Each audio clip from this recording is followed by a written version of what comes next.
Likutei Halachot Orach Chaim, Ilchot Pesach, Halakha Dalet. C'est la page 273 pour ceux qui ont un Likutei Halachot. Page 273 dans le volume Gimel, le troisième volume de Likutei Halachot. Donc Halakha Dalet, Rabbi Nathan il dit Inyan Yetziat Mitzrayim, le Inyan de la sortie d'Égypte, Ve'achilat Matzah, et le Inyan de manger de la matzah, Ve'isur Chametz, et l'interdiction de manger du Chametz, ou mitzvat Arba Kosot, et la mitzvah des 4 verres de vin qu'on va avoir Bezat Hashem le soir du Seder, ou Sh'ar Inanim, et les autres sujets qui sont Shayach avec Pesach. Donc Rabbi Nathan, il va traiter toutes ces idées-là de Pesach, d'après la Torah bête dans le deuxième chélek du Likutei Moharan, qui parle de Yemei Chanukah et Yemei Oda, qui dit que les jours de Chanukah, ce sont des jours de remerciement, Prinat Shashua Olam Haba, qui sont le plaisir du monde futur, Prinat Kola Korbanot Betelin Chutz Mi Korban Toda. Comme il est écrit que tous les sacrifices, toutes les offrandes, elles vont disparaître, la seule chose qui va rester, c'est le Korban Toda. C'est l'offrande de dire merci à Hachem. Aïn Shametev Kolamamar Kulo Mirusho le Sofo. Donc Rabbi Nathan nous demande d'aller voir cette Torah-là, de la Torah bête dans le deuxième chélek du Likutei Moharan. Vekitsur Advarim Aole Mina Ma'amar HaKadosh.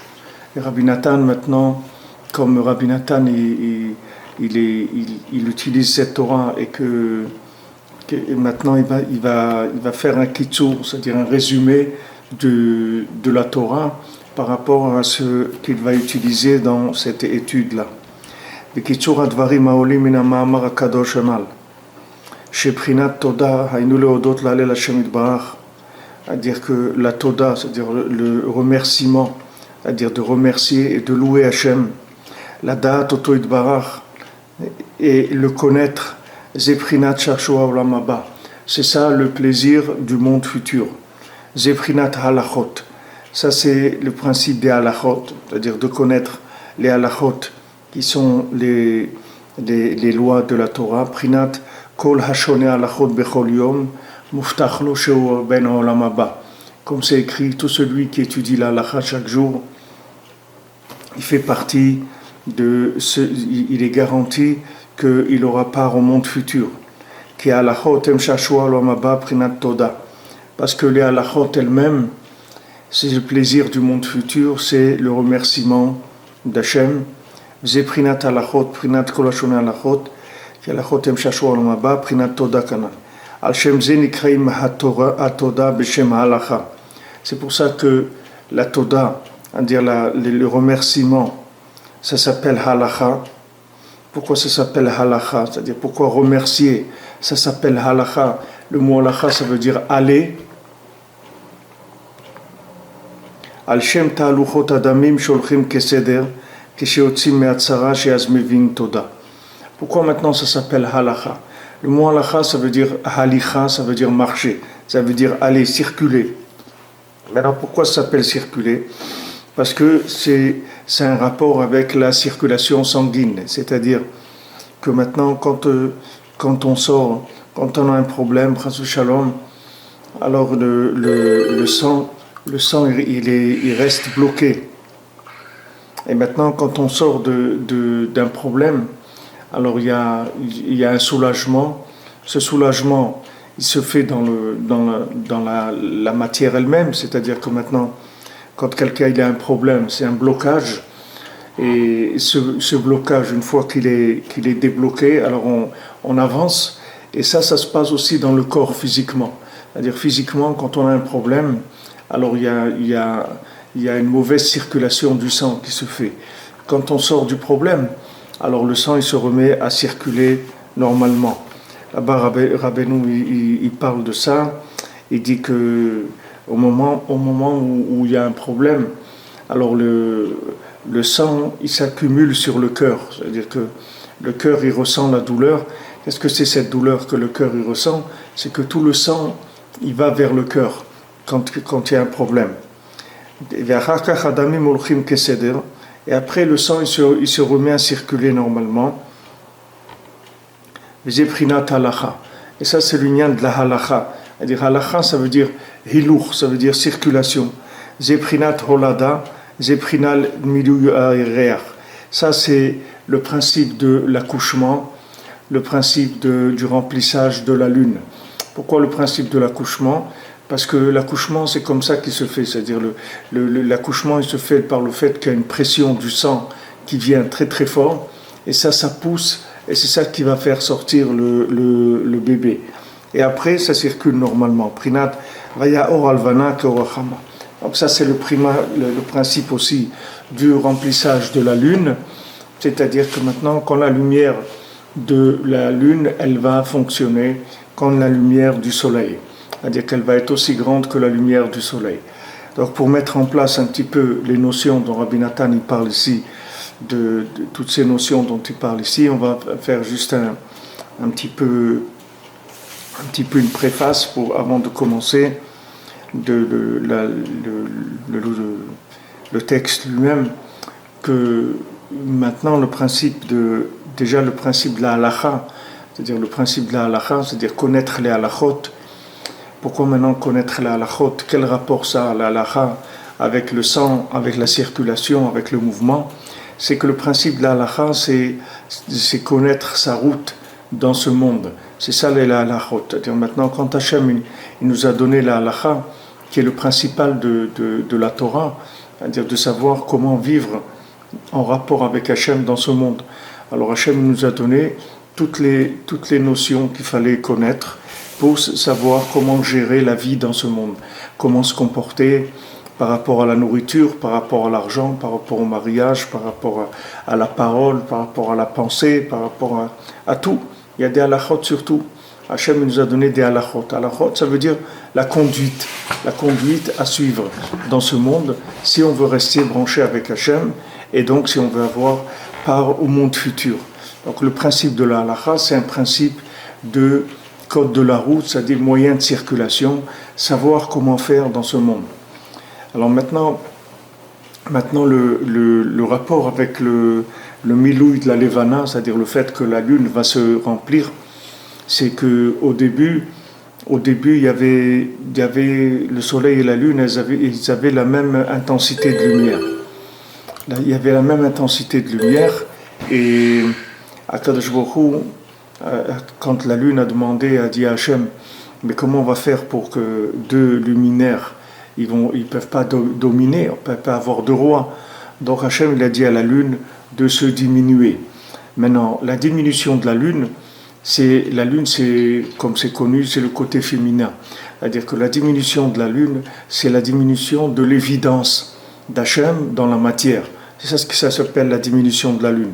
Donc quand Hachem il a fait diminuer la lune, il a fait que la matière, elle a perdu son évidence par rapport à son message. C'est-à-dire que maintenant,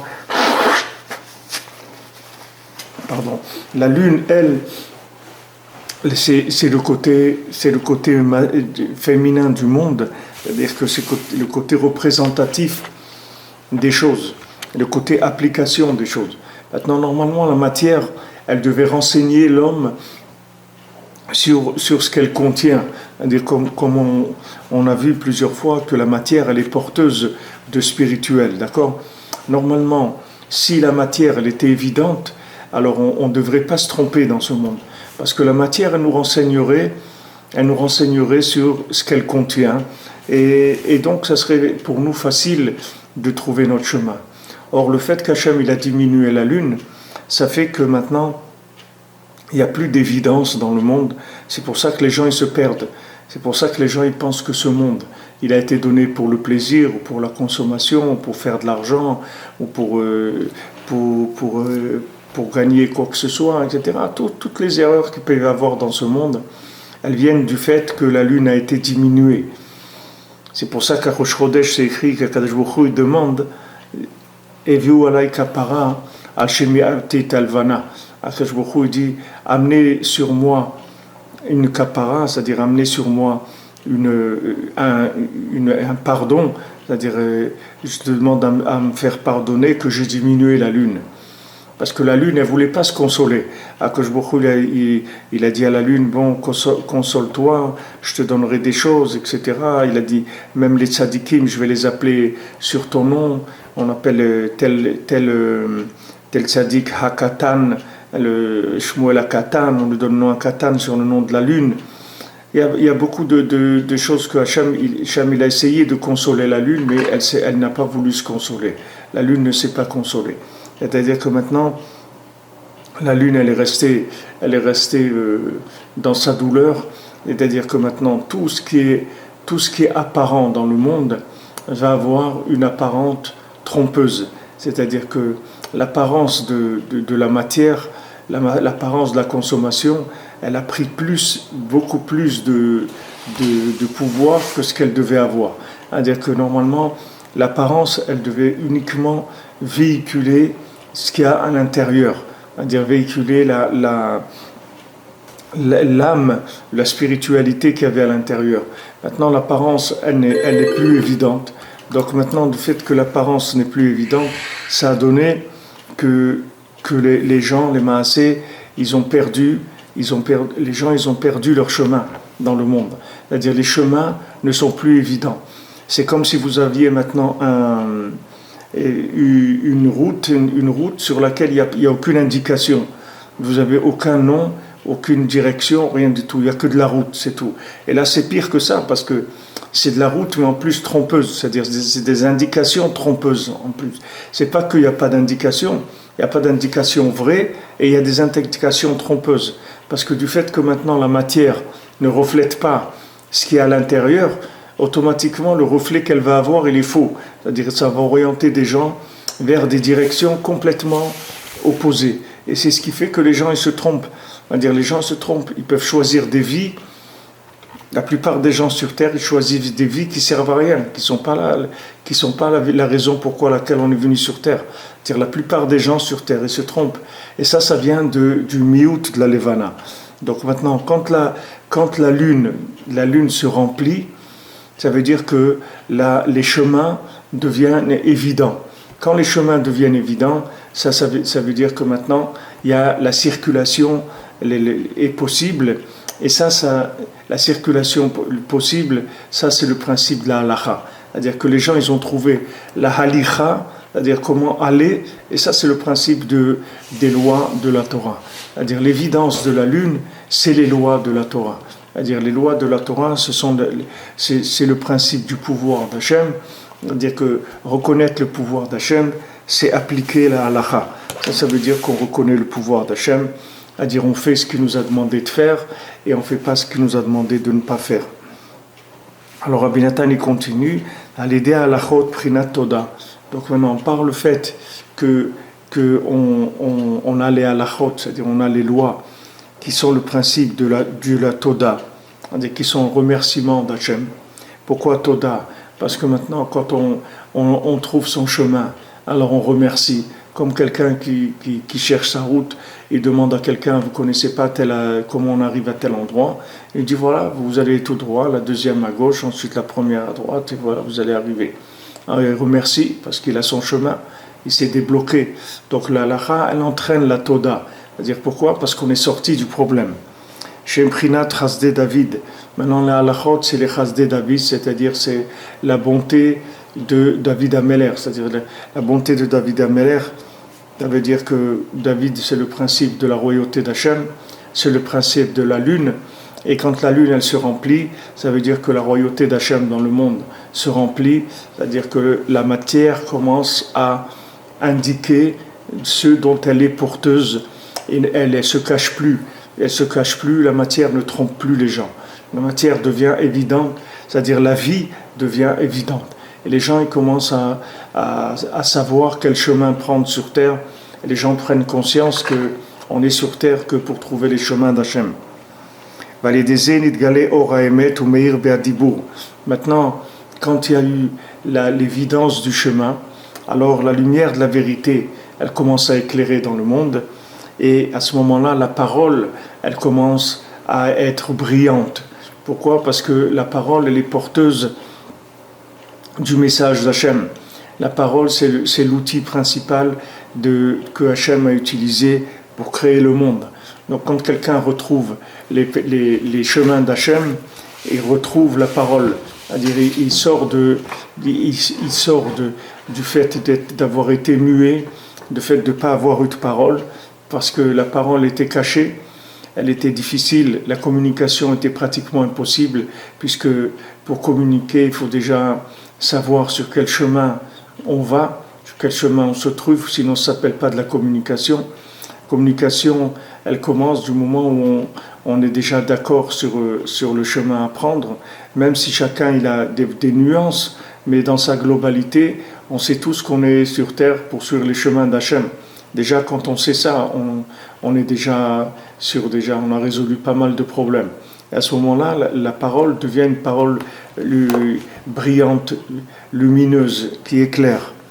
Haynu be'arba chalkei hadibur al yedei shlosha shemot shem prinat shlosha kavei haemet shem el Elokim Hashem. C'est-à-dire que maintenant, il y a 4 paroles, il y a 4 parties dans la parole. La parole, elle est faite de 4 parties. Et ces 4 parties, elles sont faites des 3 noms d'Hachem. Qu'est-ce que c'est les 3 noms d'Hachem? Ce sont les 3 axes de vérité. C'est-à-dire il y a 3 axes de vérité qui sont Kel, Elokim et Hachem.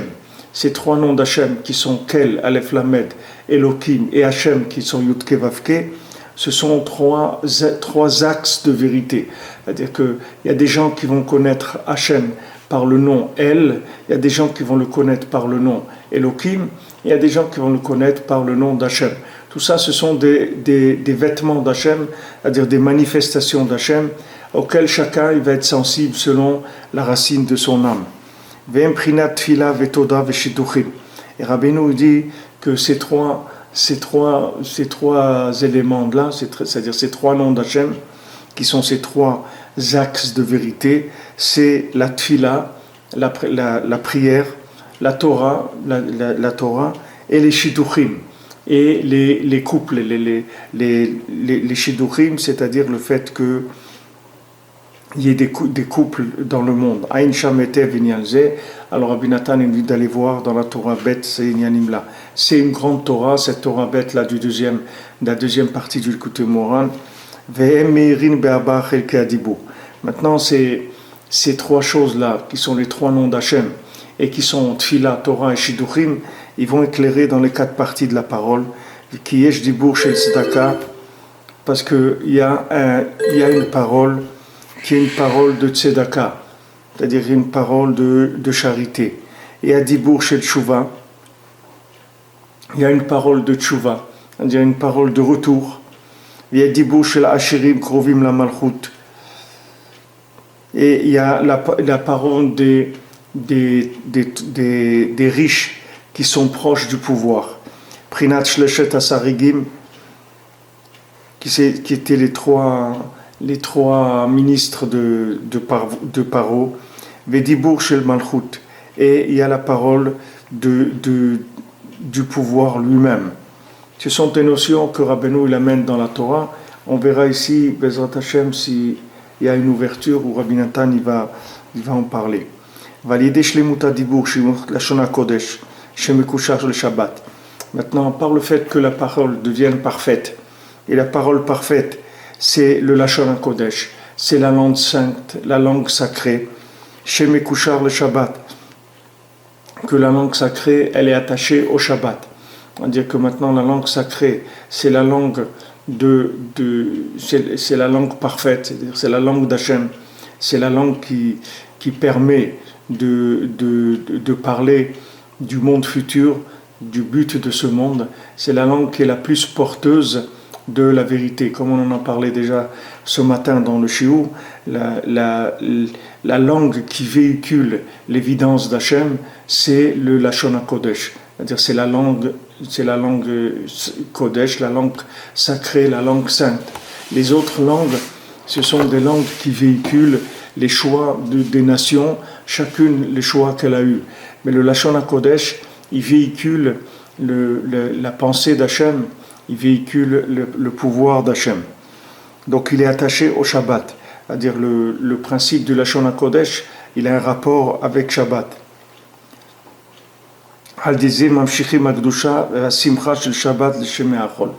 Donc maintenant, par le fait qu'on utilise le Lashon HaKodesh, c'est un véhicule pour amener la sainteté et la joie du Shabbat dans les 6 jours de la semaine. Donc les 6 jours de la semaine, ce sont des jours où la matière domine, où il y a une apparence du monde qui est trompeuse. Maintenant, comment on va faire pour arriver à dominer cette apparence-là et arriver à trouver son chemin dans ces 6 jours de la semaine? C'est grâce à la langue sacrée, parce que la langue sacrée, elle véhicule la sainteté du Shabbat, même dans les 6 jours de la semaine. Les jours de la semaine, ce sont des jours d'esclavage, des jours de dépendance. Prinat atzvut, qui sont la tristesse. C'est-à-dire, ce sont des jours où on dépend de la matière, et ça rend triste. Parce que l'homme, il n'a pas été créé pour dépendre de la matière. C'est le contraire, c'est la matière qui a été faite pour dépendre de l'homme. Mais tant que l'homme n'est pas arrivé à la parole, alors il dépend de la matière. Pour se libérer de la matière, il faut arriver à la réparation de la parole. C'est-à-dire arriver à avoir une parole qui est une parole de communication, qui est une parole de conscience d'Hachem. À ce moment-là, la parole, elle libère complètement de l'esclavage de ce monde, de la dépendance. Quand on parle d'esclavage, on parle de dépendance. Pourquoi ? Parce que toutes les ta'avot, tout ce qui est consommation, tout ce qui est désir de ce monde, tout ce qui est plaisir de ce monde, ce sont des dépendances. C'est-à-dire quand l'homme il commence à goûter au plaisir, il commence à devenir dépendant. Tant que maintenant l'homme il a pas affaire au plaisir, alors il n'est pas dépendant de la chose. Dès qu'il a commencé à tirer du plaisir de quelque chose, il commence à devenir dépendant. Et ça le rend triste. Parce que l'homme, il a été créé pour être libre. Il n'a pas été créé pour être dépendant. Donc cet esclavage, ça le rend triste. L'idée prinatanal, nimshach hakdusha v'asimcha shel Shabbat. Donc par le principe du Lashon HaKodesh, de la langue sacrée, va venir la Kedusha, la sainteté, la joie du Shabbat dans la semaine, chez Prinat Ben. Que ça, c'est le principe du Fils. Il y a le principe du Fils, que le Fils, c'est celui qui se sent libre parce qu'il se sent appartenir à son Père, il se sent avoir un rapport avec son Père qui est un rapport d'amour, et ça le rend libre, ça lui donne une sensation de liberté. Les Shechet Yemei Achol. Donc on attire ce principe-là dans les 6 jours de la semaine. À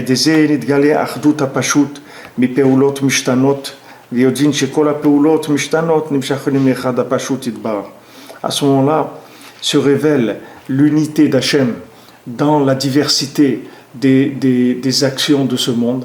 C'est-à-dire que maintenant, le fait qu'il y ait une diversité de choses dans ce monde, ça va pas exclure le fait que toutes ces diversités-là, elles ne viennent que d'une chose, elles ne viennent que d'une unité d'Hachem, du fait qu'il y a Dieu dans le monde. C'est tout ce qu'il y a dans le monde. Il y a Dieu. Maintenant, Dieu, il apparaît sous des angles différents, mais tous ces angles différents, ils n'ont qu'un seul message, c'est l'existence d'Hachem, c'est tout.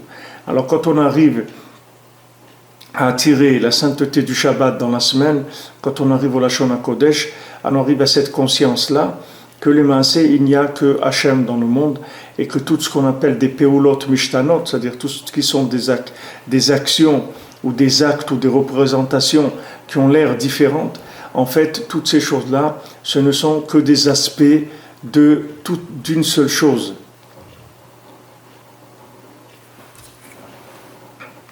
Donc Hachem, lui, il a créé un monde avec beaucoup de facettes par lesquelles il se présente à l'homme.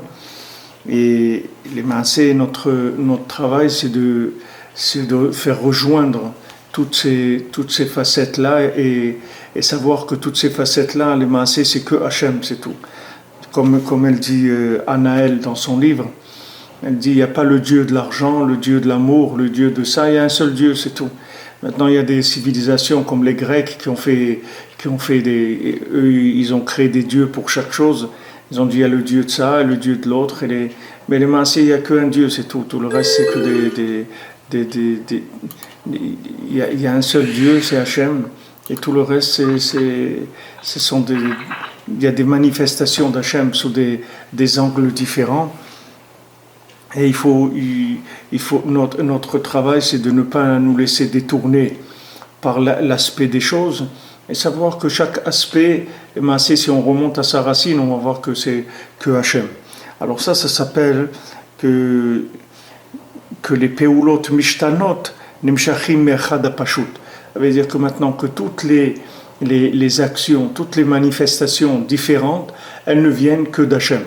C'est-à-dire que maintenant, tout ce qui se passe dans le monde et tout ce qui se passe dans ma vie, ça vient d'Hachem. Hachem, c'est pas que la réussite et la richesse et la beauté et l'intelligence. Hachem aussi, c'est Chas Shalom, la pauvreté et la maladie et les guerres et tout ça aussi c'est Hachem. C'est pas que ce qui est agréable, Hachem. Hachem, c'est tout ce qu'il y a dans le monde, c'est Hachem. Donc toutes les peulot mishtanot, ce qu'on appelle dans le lachon des Chachamim, Rabbeinu parle comme ça, il dit peulot mishtanot, c'est-à-dire les actions qui sont d'apparence différente, elles n'amènent que dans leur racine une seule chose, c'est à l'unification d'Hachem.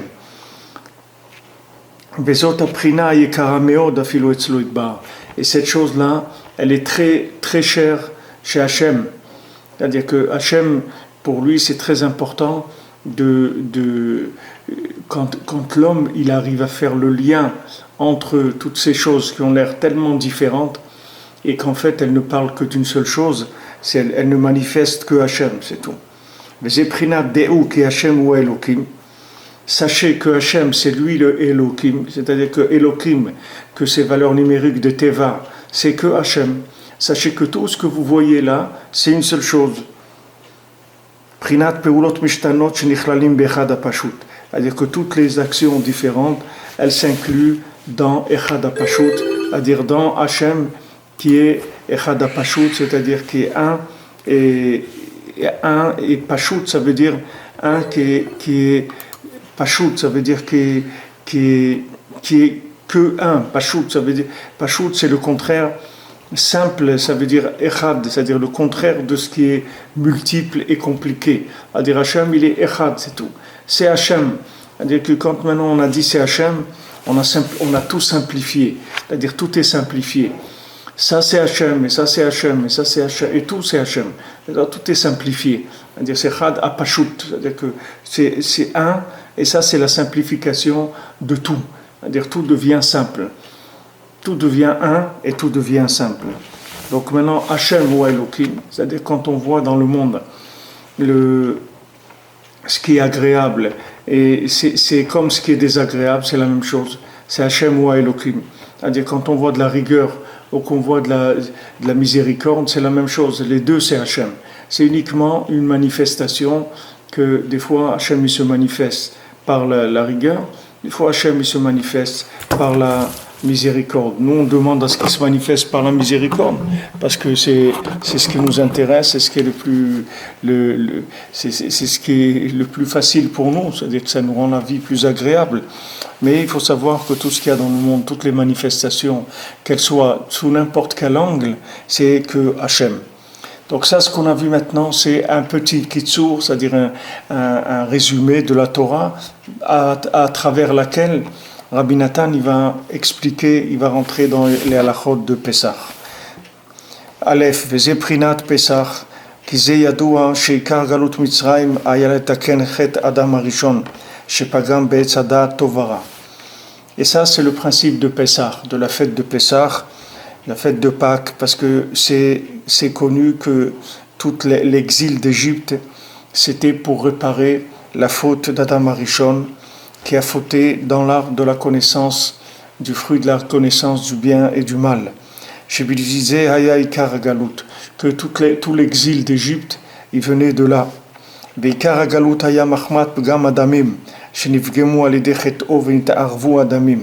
Maintenant, toute la galoute, l'exil, il est venu du fait que le sang, il s'est abîmé.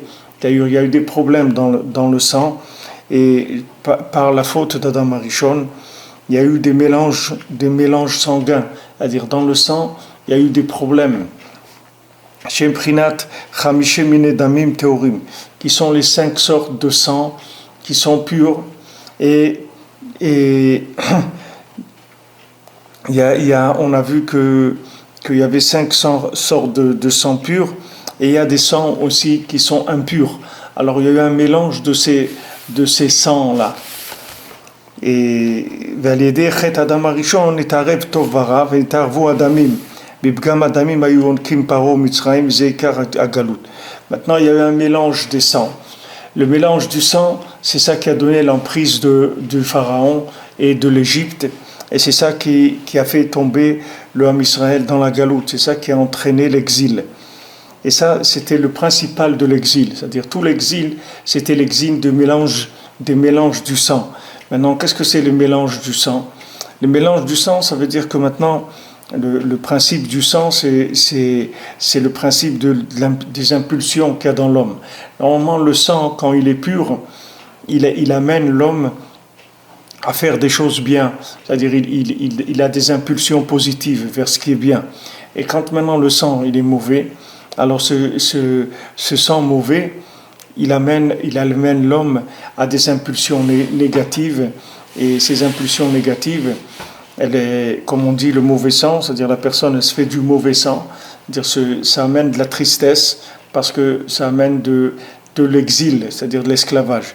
Alors Rabbeinu il dit dans une autre Torah, dans l'Écoute Moran, que toutes les maaseh, la tchouva de la plupart des gens, c'est uniquement de nettoyer leur sang, c'est tout.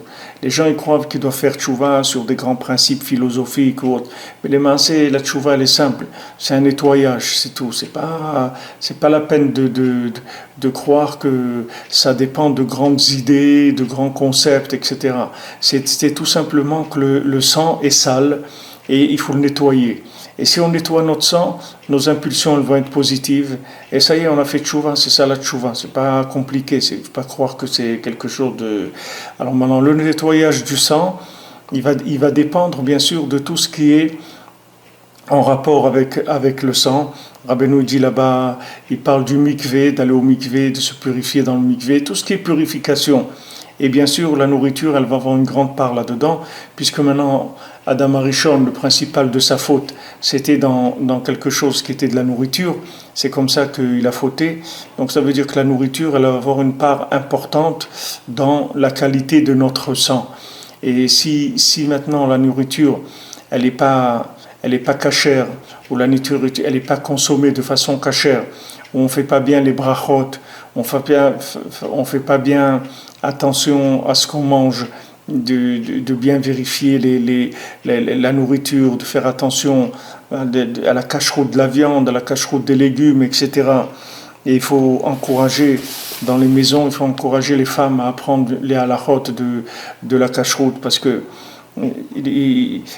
dans des maisons où une femme elle n'a pas appris à faire les bdikot des choses comme il faut, vérifier les légumes, les salades, etc., ça peut vraiment amener des choses qui sont très très nuisibles, c'est-à-dire au niveau du comportement dans la maison des enfants, etc., parce que ça fait pourrir le sang mamash.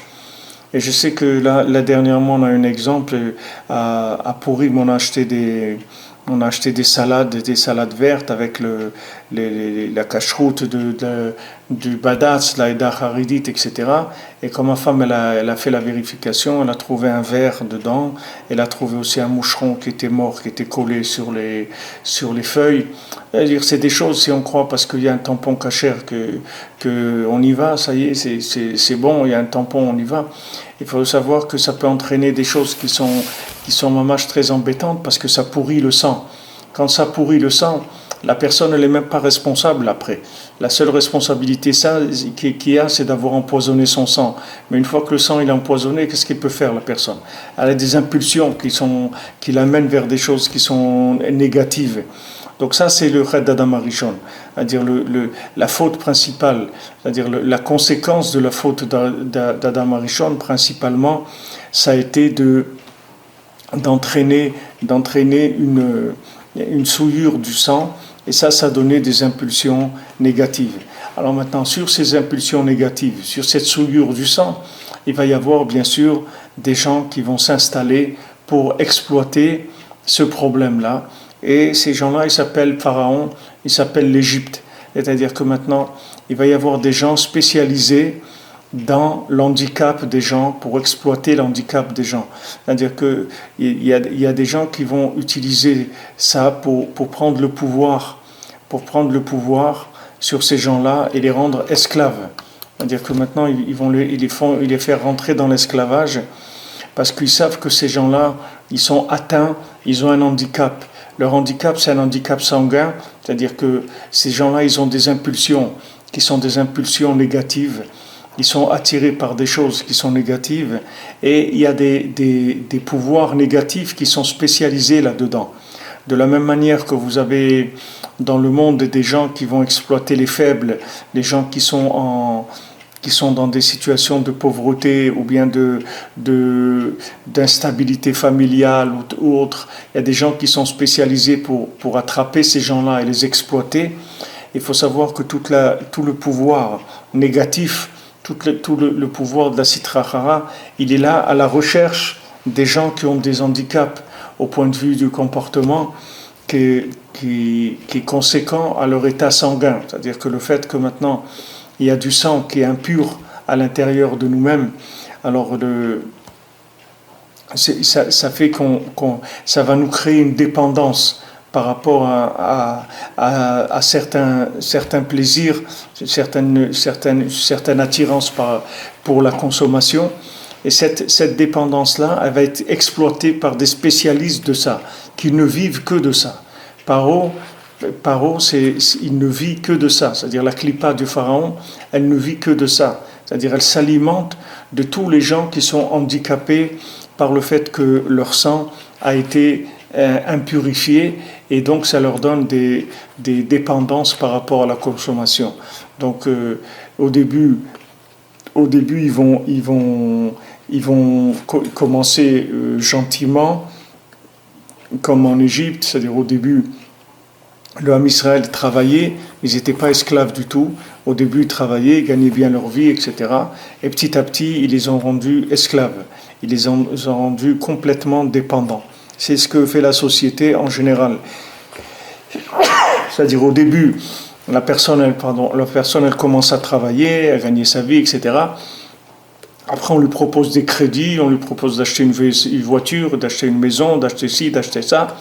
Et jusqu'à ce que la personne elle est noyée dans les crédits, dans les dettes et dans la dépendance aussi au point de vue de la consommation, parce qu'elle ne peut plus se passer de sa voiture. Elle croit qu'elle ne peut plus s'en passer. Mais si maintenant elle n'en a plus, elle va voir qu'au bout de quelques mois, elle va fonctionner normalement, sans voiture et sans ci et sans l'autre. Mais le fait que maintenant elle a une faiblesse au point de vue de la dépendance, parce qu'il y a des impulsions dans le cœur, il y a une attraction pour la consommation, ça va la rendre esclave. Et il y a des gens qui sont spécialisés là-dedans, qui rendent les gens esclaves. Alors que dans le monde aujourd'hui, on parle bien sûr l'abolition de l'esclavage, ça a eu lieu depuis longtemps, etc. Mais tout ça, c'est du pipeau. Les sociétés, elles n'ont jamais rendu esclaves les gens autant que les gens ils sont esclaves aujourd'hui de la consommation. C'est-à-dire qu'ils ont exploité les impulsions des gens au maximum. Alors ça, c'est des cercles vicieux, c'est-à-dire c'est des choses... C'est très difficile de sortir de ça. Il faut une purification des damim, c'est-à-dire il faut purifier le sang. C'est-à-dire il faut enlever la racine de la dépendance. C'est pas une lutte idéologique, c'est une lutte dans la dépendance. C'est-à-dire il faut devenir libre, mamash. Libre, ça veut dire que maintenant on nettoie notre sang, de nettoyer notre sang, nos impulsions, c'est ça qui va nous rendre libres. Parce que quand la personne elle va venir, quand Paro va venir vous proposer quelque chose, vous n'allez pas l'écouter, ça ne vous intéresse pas. Pourquoi ? Parce que vous n'avez plus de dépendance. Et lui Paro, l'Égypte, ce sont des principes spirituels. C'est-à-dire, il ne faut pas croire que c'est l'Égypte d'aujourd'hui ou le président de l'Égypte d'aujourd'hui. Ce sont des principes spirituels, c'est-à-dire de Metzar.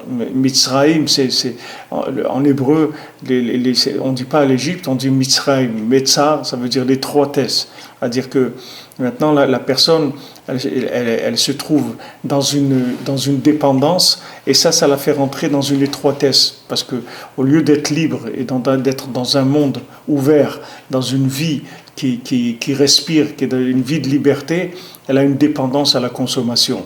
Mais ça, c'est pas de sa faute. Toute cette dépendance-là, elle nous vient d'Adam Arishon. C'est Adam Arishon qui a entraîné ça. Maintenant, quand on passe dans l'exil, les Maasé, chacun l'exil dans lequel il passe, il est en train de réparer la faute d'Adam Arishon. Donc, il ne faut pas non plus s'en vouloir et s'angoisser, parce que tous on a un héritage de sang qui a été abîmé, c'est-à-dire qui a été souillé, et cette souillure de sang, c'est ça la faute d'Adam Arishon. Donc on passe par un esclavage, chacun de quoi il est esclave, de la parnassa, des ta'avot, de l'argent, de tout. Chacun il est esclave de là où il est esclave, il a des dépendances, il n'est pas libre. Mais cette dépendance-là, c'est Adam Arishon qui nous l'a créée. C'est-à-dire que normalement, l'homme il a été créé pour être libre. Il n'a pas été créé pour être esclave. Il a été créé pour être libre.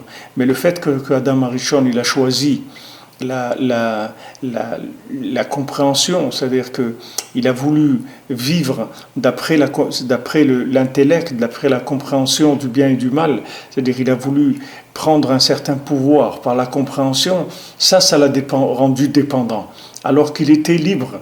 Il était entièrement libre, mais dans cette liberté, il y avait juste une dépendance, c'est la dépendance d'Hachem. Mais quand tu dépends d'Hachem, tu n'es pas esclave, tu es libre, complètement libre. Parce qu'Hachem, il veut que ton bien, Hachem, il ne veut pas t'exploiter du tout. Hachem, il ne veut pas t'exploiter. Donc, chaque fois que tu écoutes Hachem, tu es libre, tu acquiers de la liberté, ce n'est pas de l'esclavage.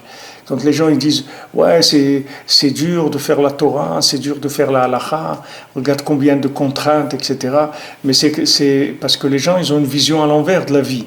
Parce qu'ils croient que la dépendance qu'ils ont du plaisir, ils croient que ça, c'est de la liberté. Ils croient que quand vous voyez quelqu'un, il marche dans la rue, il sort une cigarette, il allume et il fait comme ça, vous croyez qu'il est libre. Mais c'est pas de la liberté, ça. Il dit pas, c'est pas du tout de la liberté, c'est de la dépendance totale. Mais vous croyez, c'est un signe comme ça, vous voyez la liberté, le gars, il allume une clope et vas-y, il y a de la fumée, alors il croit qu'il est libre, mais il n'est pas libre du tout. C'est l'esclave des marchands de cigarettes, c'est tout. Il n'y a aucune liberté là-dedans. Tandis que Hachem, chaque halakha qu'Hachem il te donne, c'est uniquement pour ton bien. Il dit, Hachem, il veut rien du tout te prendre. Il veut rien de toi que ton bonheur. C'est tout, il veut rien d'autre que ton bonheur. Il veut rien d'autre. Il veut pas te prendre quoi que ce soit. Mais l'homme, comme il est à l'envers dans ce monde, c'est-à-dire qu'il croit que le plaisir, c'est ça la liberté. Et quand il est à un niveau de dépendance du sang, alors il croit que le fait d'avoir du plaisir, c'est ça sa liberté. Mais ces plaisirs-là, c'est des plaisirs d'esclaves, c'est pas des plaisirs de gens libres. Le plaisir de gens libres, c'est la contemplation de l'infini. C'est ça la liberté. La liberté, c'est de ressentir l'infini dans son cœur. Il n'y a pas une plus grande liberté que ça. Le fait d'être dépendant d'Hachem, il n'y a pas une plus grande liberté que ça. C'est-à-dire dépendant d'Hachem, de savoir que je suis une créature d'Hachem, et qu'Hachem c'est mon Père, et qu'Hachem il m'aime, et qu'Hachem il a créé tout ce qu'il y a dans le monde uniquement pour me faire plaisir, pour que je puisse être bien. Il n'y a pas une plus grande liberté que ça. Alors maintenant, lui, Paro, il va exploiter notre handicap qui nous vient d'Adam Arishon, le fait que maintenant notre sang, il a été impurifié par la faute d'Adam Arishon. Donc notre travail principal, ça va être la purification du sang. Et plus on fera attention à ne pas abîmer notre sang et au contraire à le purifier, plus on va se libérer de la dépendance par rapport à Paro, c'est-à-dire qui sont tous les exploitants de notre handicap.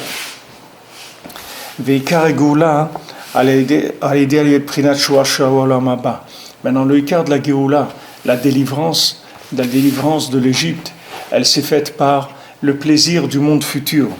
Kimisham kola geulot, parce que de là-bas viennent toutes les délivrances. Vous voyez, la délivrance, c'est quoi? C'est le plaisir du monde futur. C'est ça la liberté. Quand maintenant on s'habitue au plaisir du monde futur, alors ça, c'est la liberté. Comme Rabbeinu dit dans Sichot Haran, Rabbeinu dit dans les Sichot que quand les gens ils arrivent dans le monde futur, une fois que la personne elle est décédée, elle demande, elle dit, donnez-moi à manger, donnez-moi à boire, j'ai faim, j'ai soif. Alors on lui amène du manger, on lui amène à boire. Il dit non, c'est pas ça que je veux. Je veux des Mishnayot, je veux des Tehilim, je veux de la Torah, je veux de la Tfila. C'est ça que je veux. C'est pas du manger, c'est pas de la matière que je veux. C'est de la Torah, c'est de la Tfila. C'est-à-dire que maintenant, quand quelqu'un il va prendre conscience que la véritable liberté, c'est la Torah et la Tfila, c'est ça qui s'appelle être libre. Alors ça, c'est le plaisir du monde futur. Il dit ici que c'est ça la Géoula. Une fois que quelqu'un il a pris conscience que la Torah et la Tfila, c'est ça le véritable plaisir, c'est un plaisir éternel, ça y est, ça devient un homme libre. C'est-à-dire on ne peut plus l'attraper, on ne peut plus l'exploiter. Kimisham kola geulot, parce que du plaisir du monde futur viennent toutes les délivrances. Ou bifrat geulat mitzrayim kamuvar bezoar ou baktavim. Et particulièrement quand il y a eu la délivrance, c'est-à-dire qu'on est sorti d'Égypte, ça s'est fait par ça, c'est-à-dire par le plaisir du monde futur, comme c'est amené dans le Zohar, dans la Kabbalah, chez Misitra de Alma de Atenafke, que maintenant, comment on est sorti d'Égypte, par le côté du monde futur, c'est de là où on est sorti. C'est-à-dire chaque fois que maintenant on se rappelle du monde futur, chaque fois qu'on s'attache au monde futur, on sort de l'endroit où on est emprisonné. Et les gens ils se plaignent, les gens ils pleurent, les gens ils crient, ils disent j'en ai marre du travail, j'en ai marre, je souffre dans mon travail, c'est difficile, etc. Mais il y a une méthode, c'est-à-dire tu veux sortir de cette emprise-là, il faut que maintenant tu penses tout le temps au monde futur. Chaque fois que tu penses au monde futur et chaque fois que tu te dis que tu n'es dans ce monde que pour préparer le monde futur, tu deviens un homme libre. On ne peut plus t'exploiter. C'est-à-dire qu'on ne va plus t'exploiter, tu vas acquérir ta liberté. Plus tu vas être conscient du monde futur et plus tu vas être libre. Moins tu seras conscient du monde futur et plus tu vas être esclave. C'est comme ça qu'il construit le monde. Et ça, il n'y a personne qui peut y échapper. Maintenant, des gens ils peuvent inventer ce qu'ils veulent. J'ai vu un article aujourd'hui où il disait qu'ils ont trouvé un poisson, que ce poisson, il a 450 millions d'années. Ah ouais, il y en a qui disent non, pas 450 millions, c'est 500 millions d'années. Bien sûr, ça leur coûte rien les millions d'années. Qui est-ce qui paye ça? Il n'y a personne qui paye. Et ils peuvent dire ce qu'ils veulent. Et attention, c'est des gens sérieux. Si vous voyez les bureaux qu'ils ont, c'est des grands bureaux comme ça. C'est le centre scientifique de Oxford ou des trucs. Vous savez, c'est des clowns qui ont l'air très très sérieux. C'est-à-dire que quand vous les voyez, vous n'avez pas du tout envie de vous plier de rire. Mais BMF, quand il vous dit un poisson qui a 450 millions d'années, c'est vraiment une blague. C'est vraiment, ça fait rigoler parce que le monde, malheureusement pour eux, il n'a que 5775 ans, c'est tout. Il n'a pas plus. Donc il n'y a rien qui existe qui a des millions d'années. Ça n'existe pas des millions d'années. Mais l'homme, il peut faire ce qu'il veut ici, il peut raconter ce qu'il veut. Il n'y a personne qui va venir le contredire. Il peut dire oui, ce poisson, on a trouvé un squelette d'un poisson qui a 500 millions d'années, qui était un monstre, qui faisait comme ça. Raconte ce que tu veux, vas-y, tu peux épiloguer sur ce que tu mets les mains. Ces gens-là, c'est des clowns. Mais qui est-ce qui va venir dire que c'est des clowns? Qui est-ce qui va amener le contraire? Qui est-ce qui va amener le contraire? Tout ça, ça vient de la dépendance à la matière. Les gens, ils peuvent inventer des formes de vie ou des millions d'années, des choses, n'importe quoi. Ils peuvent raconter ce qu'ils veulent. Veikar Geoula, il y a les déprinat halachot. Maintenant, comme le Zohar il dit, la Kabbalah, tous les Sfarim, Kedoshim, ils disent que toute la Géoula, elle venait du monde futur, c'est-à-dire du principe du monde futur. Hacham, il a fait descendre une conscience du monde futur, et c'est ça qui a fait sortir les gens.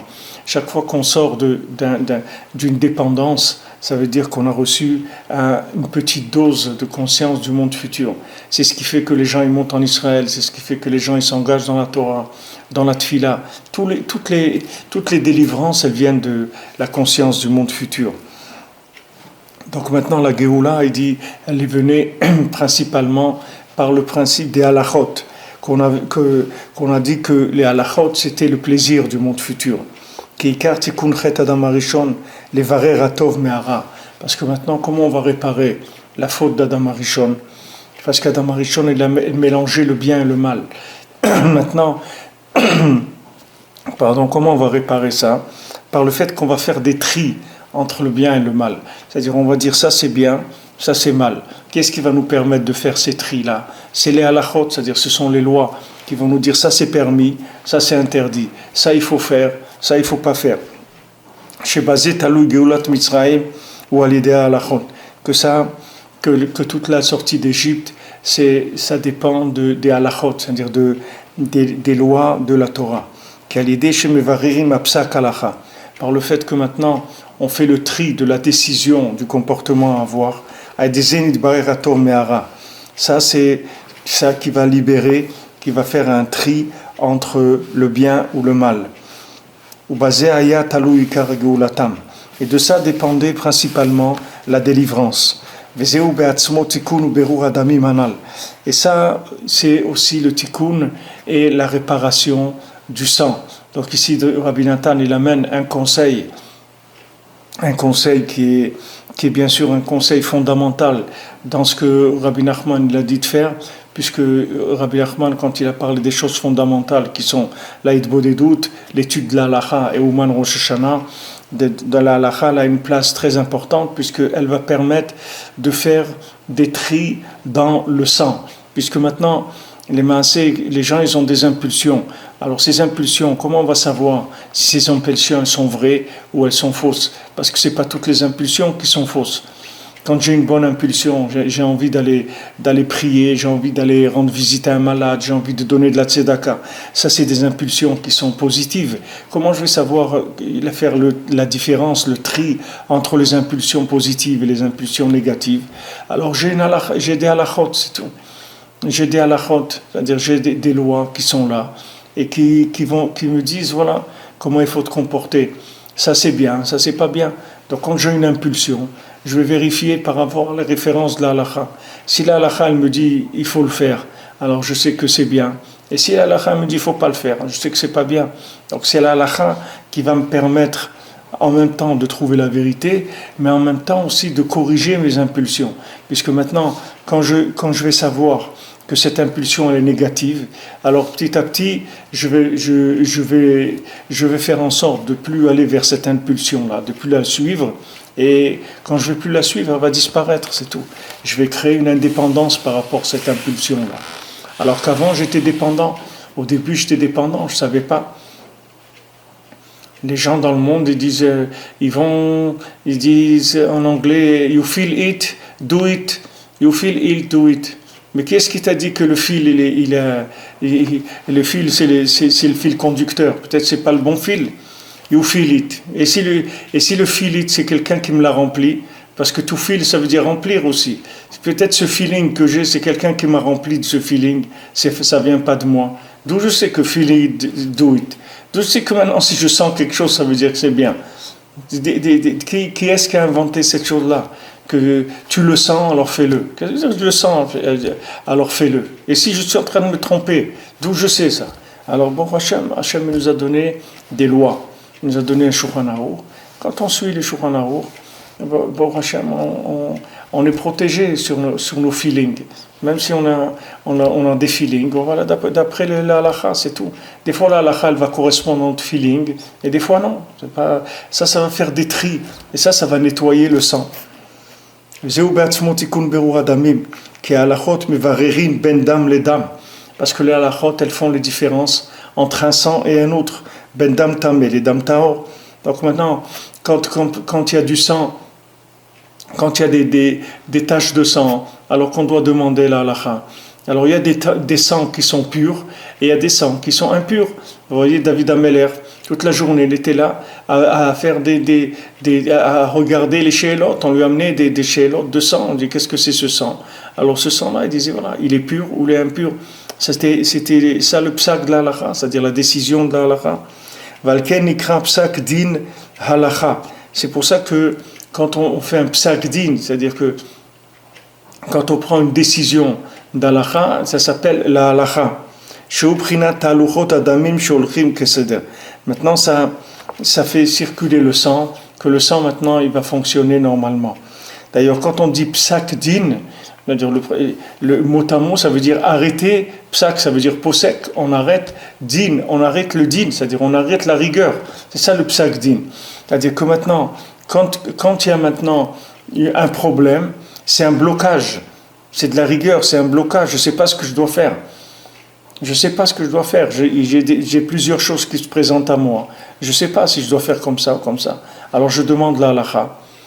Alors on me dit le psak din. Ça veut dire que dès qu'on me dit la halakha, le din il s'est arrêté, c'est fini. C'est-à-dire je deviens libre. C'est-à-dire je circule. Ça y est, j'ai eu la halakha. Donc je circule, je suis libre. Ça y est, j'avance. Ça libère le sang qui est en moi. C'est-à-dire qu'il ne reste pas bloqué. Parce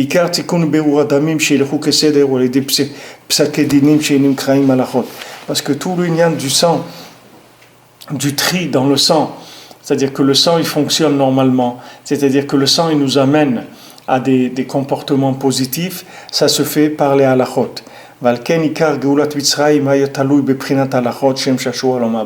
C'est pour ça que toute la liberté, toute la délivrance d'Égypte, elle dépendait des halachot qui sont Shashua Lamaba. Donc ici, on a un conseil fondamental, c'est-à-dire d'apprendre les halachot, de les connaître, de les vivre et de demander, et surtout quand on a un problème, de demander la halakha, de ne pas rester avec le problème. Ça, c'est quelque chose qui va nous libérer, les maasé. À force de connaître la halakha, on va connaître les chemins, et ça va nous faire aussi des chemins dans notre cœur, des chemins dans notre sang qui va se purifier de manière à ce qu'on soit libre, qu'on soit plus esclave de ce sang-là. C'est ça la grandeur du miracle qu'il y a eu de la sortie d'Égypte. Puisque maintenant le ikar de leur délivrance, elle dépendait du principe des halachot. Puisque maintenant en Égypte, on n'avait pas encore reçu la Torah. Donc ils ne pouvaient pas faire un tri et connaître la décision de la halakha, la décision de la loi, qu'est-ce qu'il fallait faire puisqu'ils n'avaient pas la Torah. C'est pour ça que c'était un grand miracle extraordinaire. Comment on se libère alors qu'on ne connaît pas le chemin? Comment on sort alors qu'on ne connaît pas la route puisqu'on n'a pas les halachot? Parce que c'était une chose difficile et très très lourde. Comment on fait maintenant? La personne ne connaît pas les halachot, comment elle va faire pour sortir?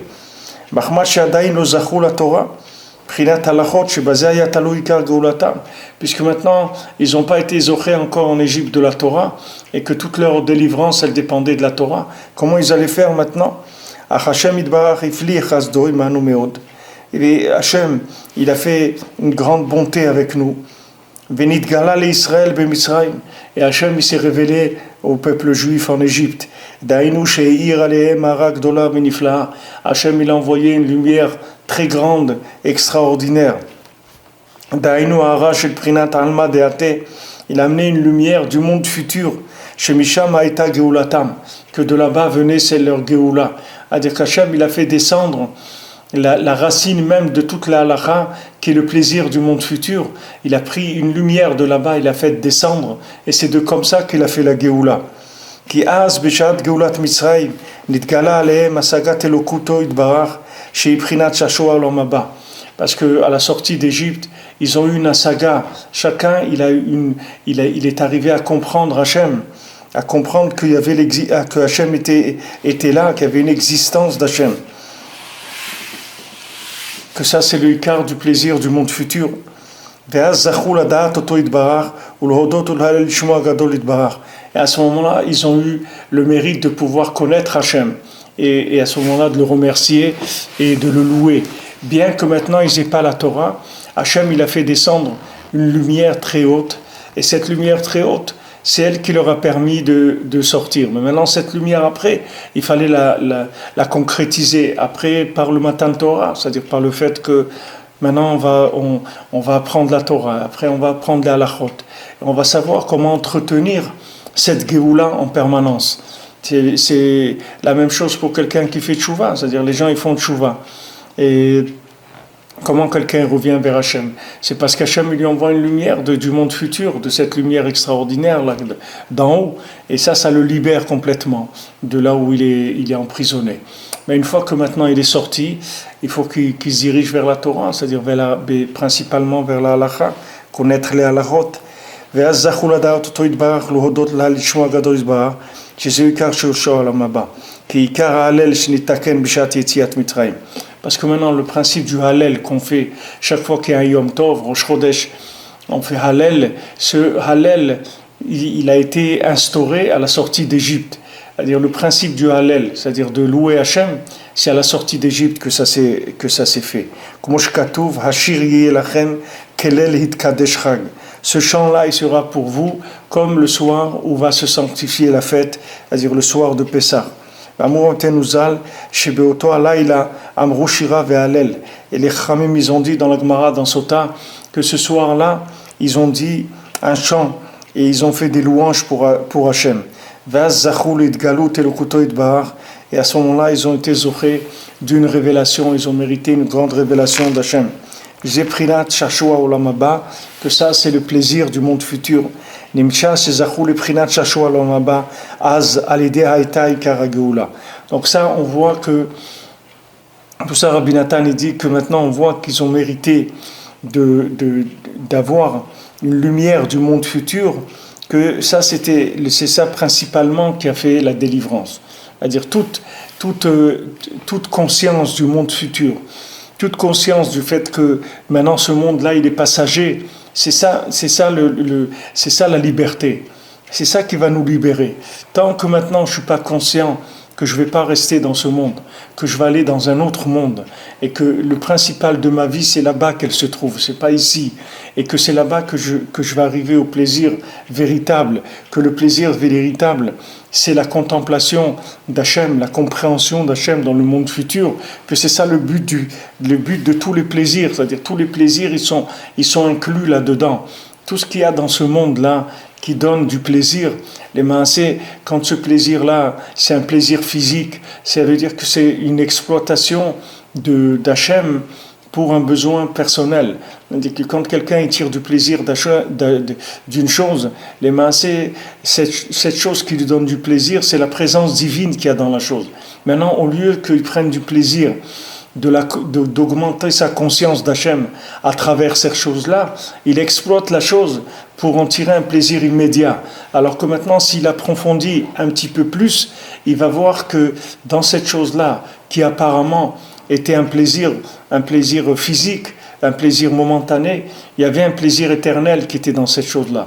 Et ce plaisir éternel, il vient de la découverte de la présence d'Hachem. Quand quelqu'un il découvre que dans une situation, dans quelque chose, il y a Hachem, il n'y a pas un plus grand plaisir que ça dans le monde, que de voir Hachem. C'est le plus grand plaisir qui existe, et c'est la plus grande liberté qui existe aussi. C'est ça la véritable liberté. La liberté, c'est pas d'avoir beaucoup d'argent. La liberté, c'est de sentir que Hachem, il est avec moi. C'est ça la liberté. Quand je sens la présence d'Hachem, quand je sens la providence, alors il faut savoir que je suis libre. C'est ça qui me rend libre. Parce que comme c'est écrit Hachem li loira, Hachem il est avec moi, j'ai pas peur. Pourquoi? Parce que je sais qu'Hachem il est avec moi. J'ai pas à avoir peur. Je me sens pas un esclave. Pourquoi? Parce que je suis avec Hachem. Je suis pas avec dépendant de l'argent ou dépendant de celui-là ou de l'autre, etc. Je suis dépendant que d'Hachem. Et si maintenant ce que je vis c'est difficile, je sais que c'est Hachem qui veut comme ça. Et du moment où je sais que Hachem il veut ça, alors c'est plus difficile. Parce que c'est difficile, parce que comme je sais que je crois que le monde c'est ça, que le monde il est fait avec des gens qui exploitent les uns les autres, etc. Mais si je sais que Hachem il est derrière toutes ces choses-là, et que maintenant les mains c'est ce qui m'arrive, ça n'est que la volonté d'Hachem. et je ne fais dépendre ma vie que de la volonté d'Hachem, alors je suis un homme libre, c'est tout. Je ne suis plus quelqu'un qui dépend des choses. Et ça s'appelle le plaisir du monde futur. C'est-à-dire que je suis arrivé à faire descendre le plaisir du monde futur dans ce monde-là. Donc je suis libre. Du moment où j'ai pris conscience que toute cette mise en scène qu'il y a dans ma vie, c'est Hachem qui l'a faite, alors je me sens libre. J'ai plus du tout j'ai plus de contraintes de quoi que ce soit. Je me sens tout à fait libre. Quand est-ce que je suis contraint? Quand est-ce que je suis esclave? Quand je suis dépendant? Quand je crois que c'est cette chose-là qui a un pouvoir sur moi, qu'il y a quelqu'un qui a un pouvoir sur moi, qu'il y a quelqu'un qui a un... Vous voyez, dans le texte du Hallel, il y a beaucoup de paroles qui sont des paroles de liberté, d'indépendance par rapport à des choses. Il y a des gens, ils ont des yeux, mais leurs yeux ne voient pas, leurs oreilles, elles n'entendent pas, leurs pieds ne marchent pas, leurs mains, elles ne touchent pas. Il y a beaucoup de choses dans le Hallel, vous verrez dans le texte du Hallel, que ce sont des choses de liberté. Minam Metzar Karatika, je t'ai appelé du Metzar, de Mitzraïm, de l'étroitesse, je t'ai appelé Hachem. Et Hachem li loira, Hachem li avec moi, j'ai pas peur. Maya Seli Adam, qu'est-ce qu'un homme il peut me faire? Tout le texte du Hallel, vous verrez, c'est plein de choses comme ça.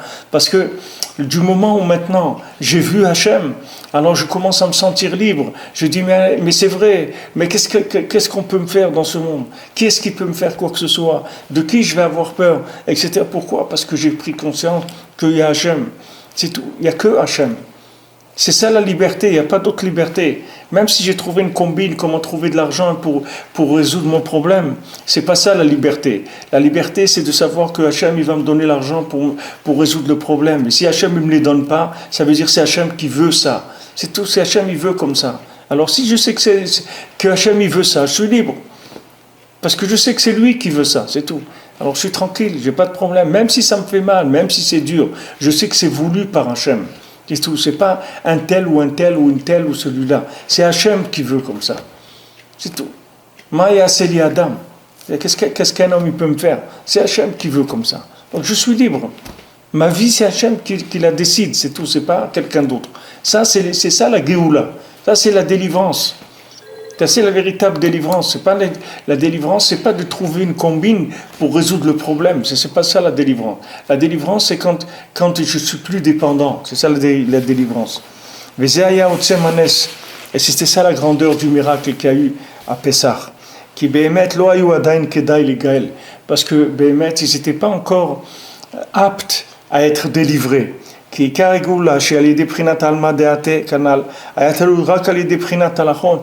Parce que maintenant, toute la Géoula, qui est la conscience du monde futur, elle était dépendante que de la halachot, c'est-à-dire de connaître la volonté d'Hachem, qui est halachot, emikaratikun shechet adam arishon, puisque maintenant, les halachot, c'est elles qui permettent de réparer la faute d'Adam Arishon, du premier homme. Puisque maintenant, le premier homme, il a complètement bouleversé tout le monde. Et on a besoin maintenant de connaître les halachot pour circuler dans ce monde, pour savoir comment agir. Donc maintenant, si on a passé à halachot là, comment maintenant on va sortir? Alors, on était en Égypte, on n'avait pas la Torah, comment on allait sortir? Alors, Bémet, c'était un très grand ness. Gam halachot, hem shafshu olam haba, shemitam haïta geoula, vem zachu, az le prinat halachot, kadaim no zachu la Torah. Parce que les halachot, et les halachot elles-mêmes, c'est elles le plaisir du monde futur, que de là-bas venait la Géoula. Et maintenant, eux, ils n'ont pas encore eu le mérite d'avoir la Torah. Mais c'est Shekatouv, ve'evor alaïch, ve'er, ve'hine iter et dodim, ve'at erom ve'eria. Alors il dit maintenant, comme il est écrit dans Echeskel, je suis passé, et je t'ai vu que tu étais maintenant... Que c'est arrivé maintenant le moment de sortir, c'est-à-dire le moment de l'amour d'Hachem pour faire sortir son peuple. Et toi maintenant tu es nu, tu n'as rien du tout. Arum veria, zeprinat arum bli levouche. Qu'est-ce que c'est arum veria? Ça veut dire que tu n'as pas de vêtements. Tu n'as pas du tout de comment tu vas sortir. Chez Prinat Alachot, les vêtements c'est les Alachot. Chez Prinat Levushim, les Alachot ce sont des vêtements Prinat Chaluka de Rabbanan, Kamova, qui sont ce qu'on appelle le vêtement des Rabbanan, c'est-à-dire le principe de l'enveloppe des tzadikim, Vemayu Azarumim et Prinat Chaluka de Rabbanan, Dainu Alachot. C'est-à-dire qu'en Égypte, les gens ils étaient nus de ces halachot-là. La halachot, c'est quoi? Les halachot, ce sont des vêtements, c'est-à-dire ce sont des mesures. C'est ça les halachot. On a vu plusieurs fois dans la Torah de Rabbeinu que les halachot, ce sont des mesures. Par exemple, tu manges 30 grammes de pain, tu fais Birkat Hamazon, tu n'as pas mangé 30 grammes, tu ne fais pas Birkat Hamazon. Ce sont des vêtements, c'est-à-dire les mesures, ce sont des choses qui permettent d'habiller les situations, de leur donner une possibilité d'être dans le monde. Mais maintenant, eux, ils n'avaient pas ces mesures-là. Donc, ils n'avaient pas de vêtements, ils étaient nus. Quelqu'un maintenant qui n'a pas un code dans sa vie, un mode de vie bien défini, il est nu, c'est-à-dire il n'a pas de vêtements, il fait n'importe quoi, il va n'importe où, il fait n'importe quoi. Maintenant celui qui a Baruch Hashem des halachot, il est habillé, ça veut dire que chaque situation, il a un vêtement, pour chaque occasion, il a un vêtement. Il a un vêtement pour la nourriture, il a un vêtement pour l'argent, il a un vêtement pour le mariage, il a un vêtement pour l'éducation, il a un vêtement pour Eretz Israël, il a un vêtement pour le tzaddik. Il a un vêtement pour chaque chose, c'est-à-dire il sait chaque chose, elle est habillée chez lui. C'est pas ouvert n'importe quoi. Qu'est-ce qu'on va faire? C'est-à-dire qu'est-ce qu'on va faire? Voilà, tout est, on t'a donné tout. Il n'y a pas une seule seconde dans ta vie où tu ne sais pas quoi faire. Tout est planifié, il n'y a rien qui est laissé comme ça. Il n'y a pas de situation nue. Toutes les situations, elles sont habillées. Mais en Égypte, on était nus, on n'avait pas. On ne savait pas quoi faire de notre vie. On ne savait pas, on ne connaissait pas la halakha, on n'avait pas de Torah. Donc maintenant, comment on allait sortir de là-bas sans vêtements? Hachem, il a dit, voilà, il est arrivé à être dodim, c'est-à-dire c'est arrivé à un moment de rapprochement, un moment d'amour, où Hachem, il dit, allez, venez, je vais vous faire sortir. Mais comment je vais vous faire sortir? Vous n'avez pas de vêtements. Avec quelle méthode je vais vous faire sortir? Vous n'avez pas de méthode. Comment je vais vous faire sortir? Les gens, ils veulent sortir. Ils veulent sortir. Ils disent, ouais, je veux m'approcher d'Hachem. Ok, ben voilà, il y a une méthode. Il y a une méthode, c'est la halakha. Ah ouais, mais non, moi je vais prendre ma guitare et je vais chanter, je vais faire.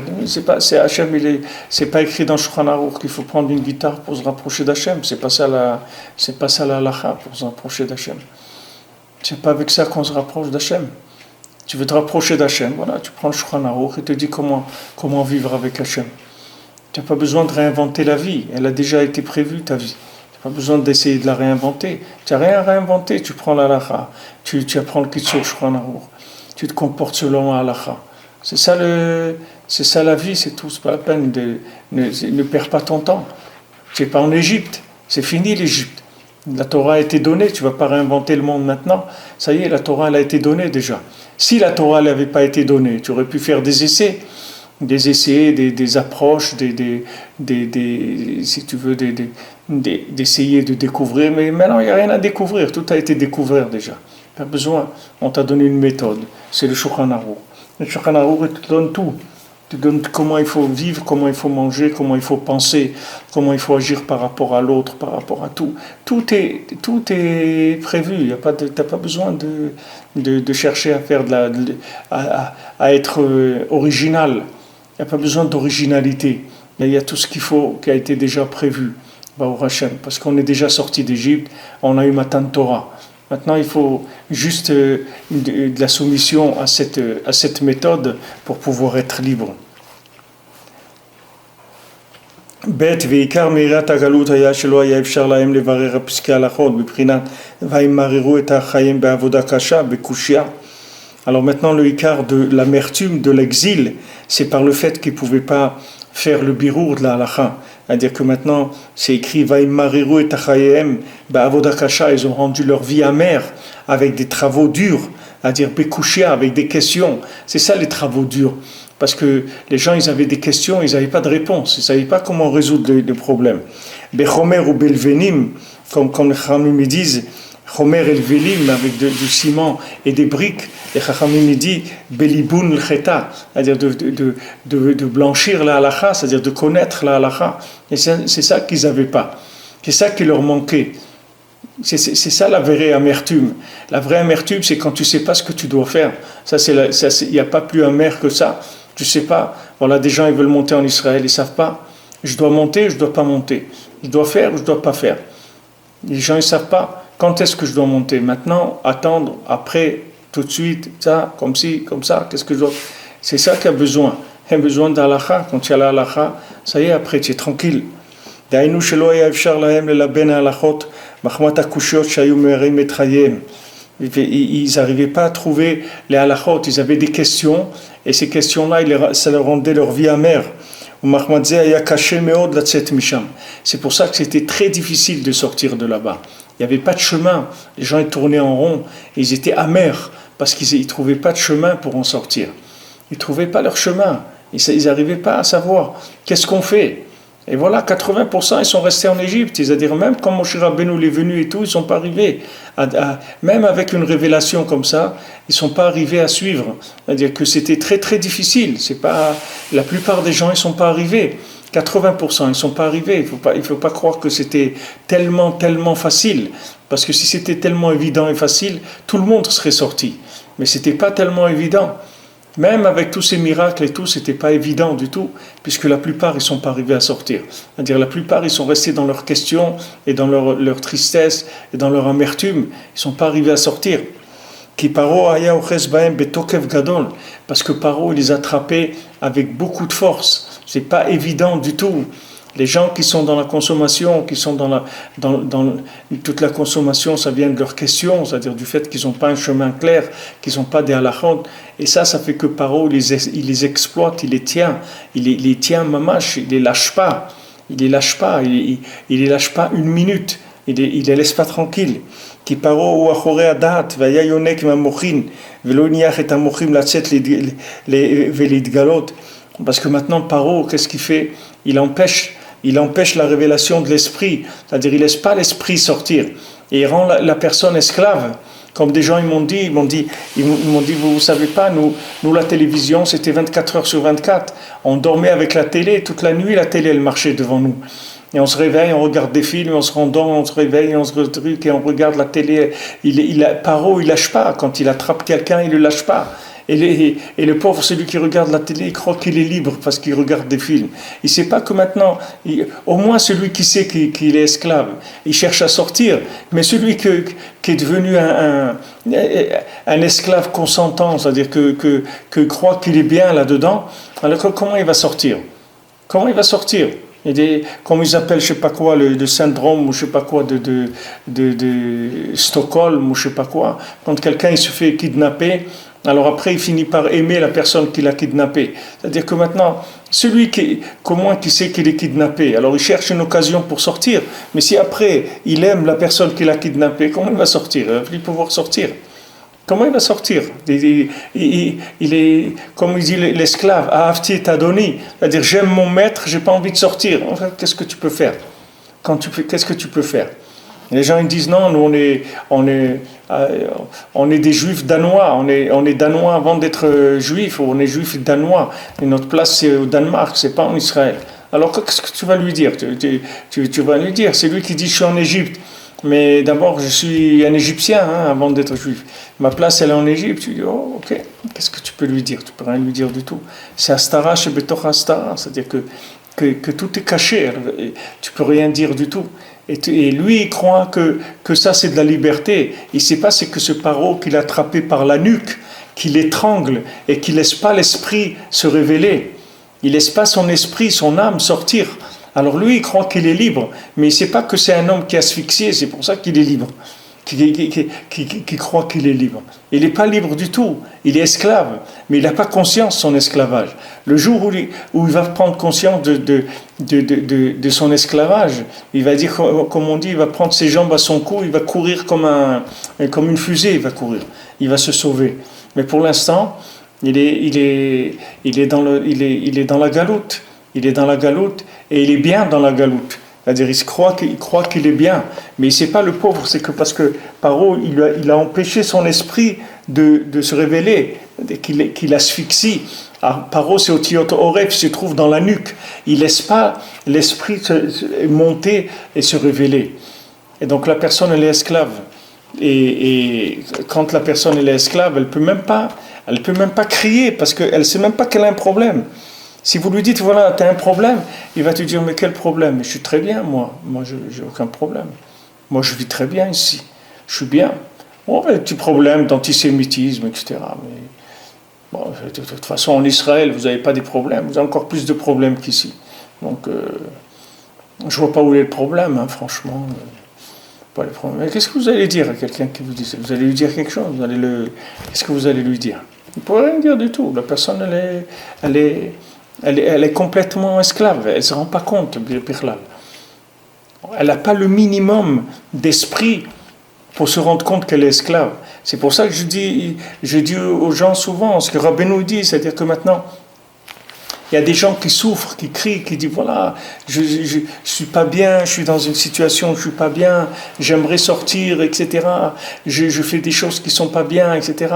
Mais ça, je dis aux gens, quand vous savez que ce que vous faites c'est pas bien, mais ça c'est déjà de la Géoula, ça. Quand tu sais que ce que tu fais c'est pas bien, c'est déjà un ifla extraordinaire. Parce qu'il y a des gens que ce qu'ils font, ils croient que c'est bien. Et ceux-là, ils peuvent même pas. Comment tu vas les sortir? Ils savent même pas qu'il y a un problème.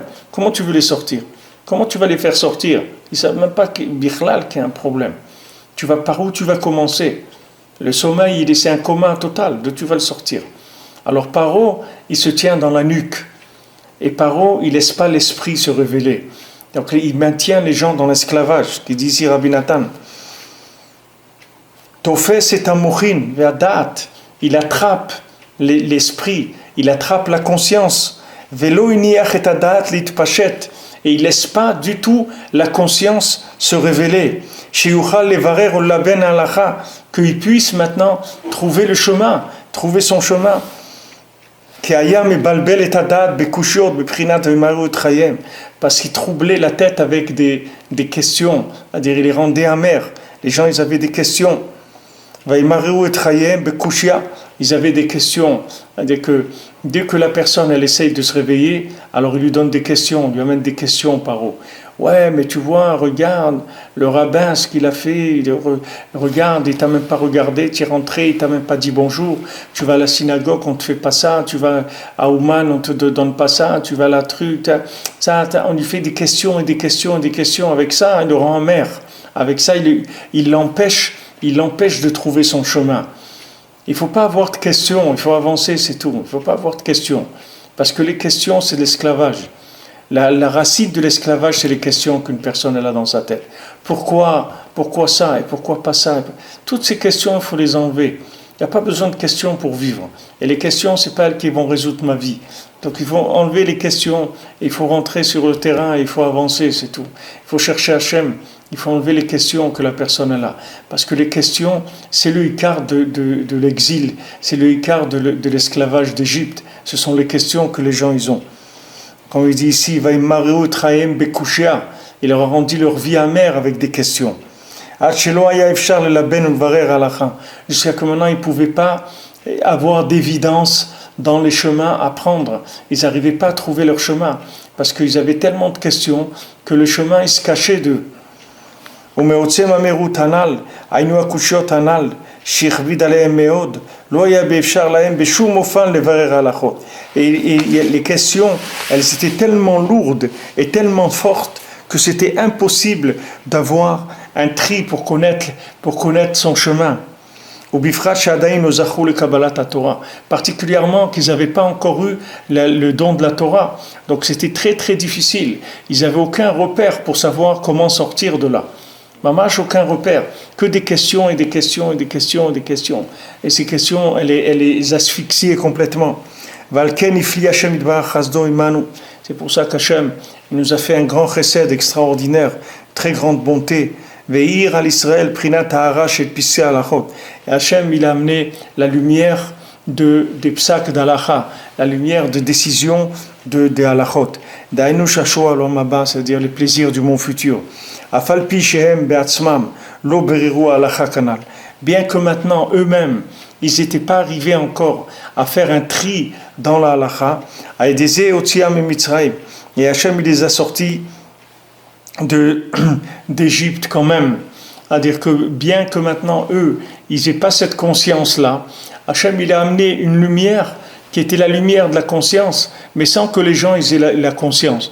Il a mis cette lumière, il l'a mise devant, alors que cette lumière, normalement, c'est le résultat d'un travail, d'un tri. Hachem, il a amené la lumière sans que les personnes, elles aient fait un tri, sans qu'elles aient fait un travail. C'est pour ça aussi que c'est extrêmement fragile, parce que ça ne vient pas d'une construction, ça vient d'une bonté d'Hachem, qu'Hachem, il envoie, il réveille quelqu'un, et lui dit, allez, viens, sors. Alors la personne dit, ouais, mais viens mon fils, viens ma fille, sors. Alors il dit, d'accord, alors je viens. Mais la personne, elle n'a pas construit cette chose-là. Donc elle est très très fragile après. C'est pour ça qu'on verra, Bezrat Hashem, l'Union, qu'on n'a pas le droit de manger du Hametz, tout ça on verra, Rabbi Nathan, il prépare le terrain pour nous amener vers tous les mitzvot de Pessah, etc. Pour qu'on puisse comprendre qu'est-ce qu'on est en train de faire avec nous, qu'est-ce que c'est toutes ces halachot, qu'est-ce que c'est tout ce qu'on est en train de faire à Pessah, pourquoi on fait tout ça. C'est pour ça que la sortie d'Égypte, elle s'est faite bechipazon, c'est-à-dire elle s'est faite de façon très empressée. Il fallait faire très très vite. Pourquoi ? Parce que c'était pas le résultat d'une construction, c'était le résultat uniquement d'une lumière gratuite qui a été envoyée du ciel. Donc cette lumière gratuite, elle est à prendre ou à laisser, mais elle va pas du tout rester. C'est-à-dire que celui qui ne l'a pas attrapé, il est resté là-bas, c'est tout. 80% ils sont restés. Ils sont morts en Égypte, dans la Maca de Rocher, dans la plaie de l'obscurité, ils sont morts là-bas. Pourquoi ? Parce que ce n'était pas une construction. Si c'était une construction, alors c'est autre chose complètement. Quand c'est une construction, alors il y a un problème. Ok, tu vas descendre d'une marche, après tu remontes une autre, c'est pas grave. Mais quand ce n'est pas une construction, un Baal Tshuva, c'est un chesed gamour qu'Hachem lui fait. Hachem lui donne une lumière gratuite, et avec cette lumière, il sort. Mais il faut faire attention, il ne faut jamais oublier que cette lumière, elle est gratuite, qu'elle n'est pas à moi, et que je ne l'ai pas acquise, et que je ne l'ai pas construite. Ce n'est pas le résultat d'une construction. Donc maintenant, tout mon investissement, ça va être pour construire, pas pour commencer à faire le fou avec cette lumière-là. Il faut savoir que cette lumière-là, c'est un cadeau d'Hachem pour me permettre de sortir, mais elle n'est pas à moi. Ce n'est pas le résultat d'une recherche, ce n'est pas le résultat d'une construction. C'est un cadeau gratuit qu'Hachem il a envoyé. Donc comme on dit, il fallait tailler la route rapidement, bechipazon, aller vite, il fallait se sauver très très vite. Et Rabbeinu dit que maintenant la Géoula Harona, elle ne viendra pas comme ça. Maintenant, là, quand il va y avoir Bezrat Hashem Bekarov Mamash, il va y avoir la délivrance. Cette délivrance, elle ne se fera pas comme ça. Il n'y aura aucun empressement, ça ne va pas aller vite, on ne va pas courir du tout. Ça va aller doucement, ça ne va pas aller vite du tout. Pourquoi ? Parce que ça sera le résultat d'une construction. Ça ne sera pas du tout le résultat d'une lumière qui sera venue gratuitement. Ça sera le résultat d'efforts et de souffrance et de recherche de chacun et d'engagement de chacun. Et ça va amener une construction et ça sera quelque chose d'acquis éternellement. C'est pour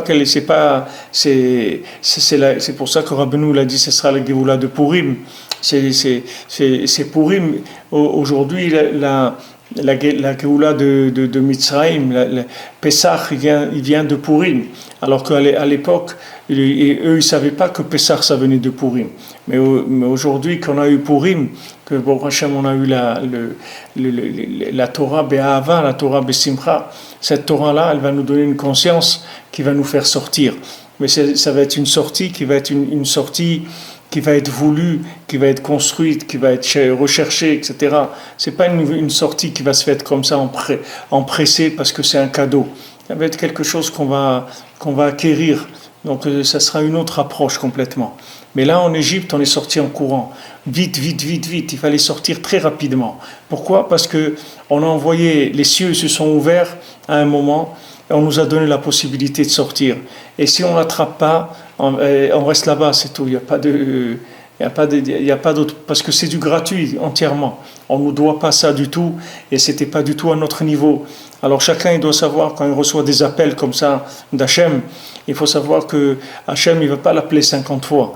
Parce que quand Hachem il lui envoie des appels, des lumières qui sont des lumières gratuites comme ça, il faut les attraper. Il faut pas les laisser passer, parce que c'est pas évident que ça va y revenir une autre fois. Gimel, vezeu prinat achilat matzah, ve'isur chametz, ve'akol machmat achipazon. Et c'est ça que, pourquoi on doit manger de la matzah, pessar, de la galette. Et c'est pour ça que c'est interdit de manger du chametz. Parce que tout, c'est à cause de l'empressement. Comme c'est écrit, parce que tu es sorti de façon empressée. Matzazu, shanu ochlim al shum shelo hispik, betsekam shel avotenu, leachmitz, ad shenigla alehem melech malcham lachim akadosh baruch hu ge'alam. Alors c'est ce qui est écrit, cette matzah-là qu'on mange, c'est parce qu'il n'y a pas eu le temps, pour la pâte qu'ils ont fait nos ancêtres, elle n'a pas eu le temps de monter, de fermenter, jusqu'à que Hachem se soit révélé à eux, le roi des rois, Kadosh Baruch Hu, il les a délivrés. C'est-à-dire que la pâte, elle n'a pas eu le temps de monter. Il fallait faire vite, il fallait sortir. Chez Nehemar, Vayofu et Habatzek, comme c'est écrit, ils ont fait cuire la pâte. Parce qu'ils ont été chassés d'Égypte et ils n'ont pas pu rester. Ils ont été chassés, c'est pas qu'ils ont choisi de partir. On les a chassés, c'est-à-dire on a amené une lumière qui les a obligés à sortir. C'est-à-dire qu'ils ne pouvaient pas rester une seconde. Parce